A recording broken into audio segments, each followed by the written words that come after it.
اعوذ باللہ من الشیطان الرجیم بسم اللہ الرحمن الرحیم۔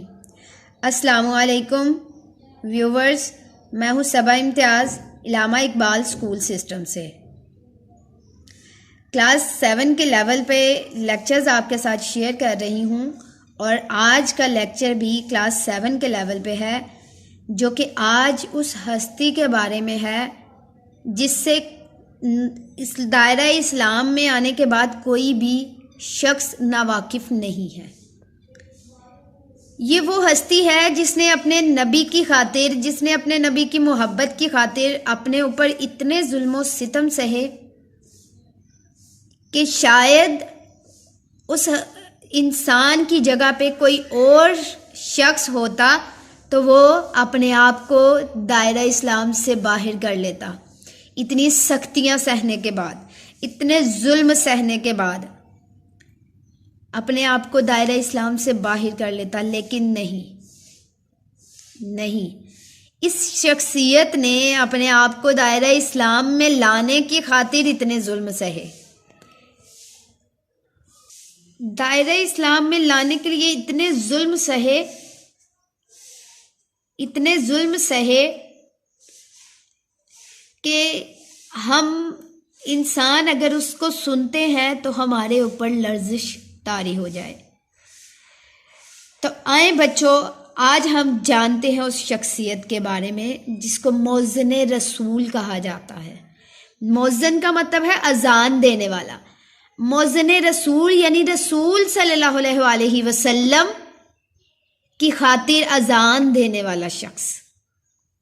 تو آئیں ہم جانتے ہیں آج مکہ میں موجود وادی ہیرا کی سرزمین پر زبردستی دھوپ سے انگارہ بنی ہوئی زمین پر لٹا کر بھاری پتھر سینے پر رکھوا کر بھی احد پکارنے والی ہستی کے بارے میں۔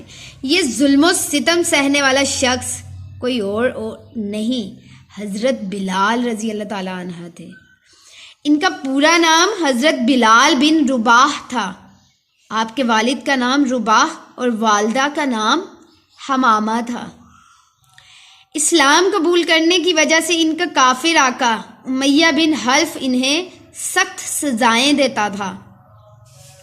وہ حضرت بلال کو تپتی ریت پر لٹاتا، رات کو کوڑے برساتا، صبح کو ببول کے کانٹے چباتا، ہاتھوں اور پاؤں میں کیل ٹھوکتا، الغرض ہر قسم کی سزا دیتا کہ بلال اسلام کا راستہ چھوڑ کر کفر و شرک کی زندگی گزارے۔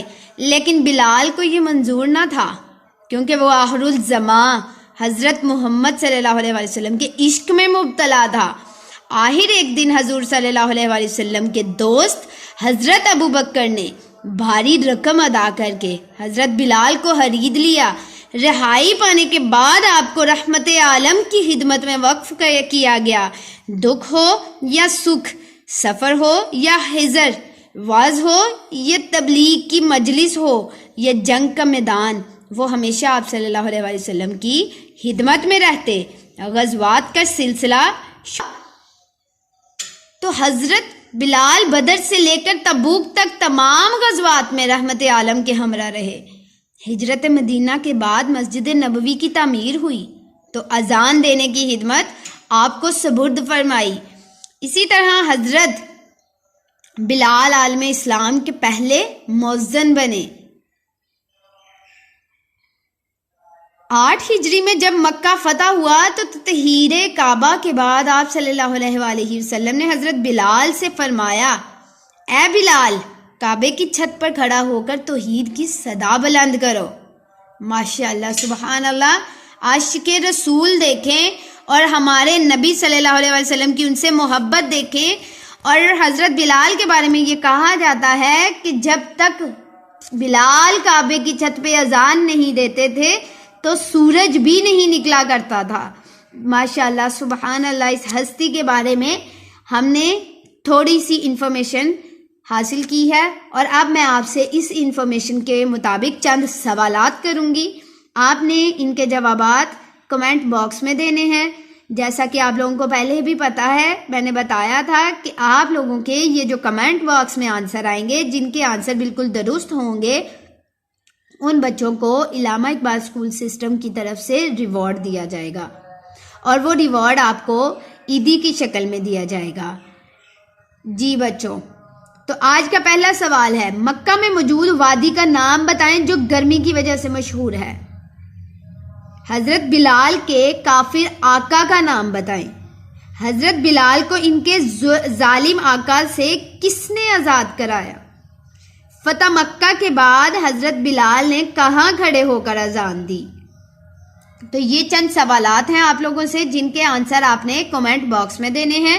امید کرتی ہوں کہ آپ لوگوں کو یہ ویڈیو اچھی لگی، آپ اس کو انٹرسٹ سے پڑھیں گے اور اس کے بخوبی جواب بھی دیں گے۔ اللہ تعالی ہم سب کا حامی و ناصر۔ اللہ حافظ۔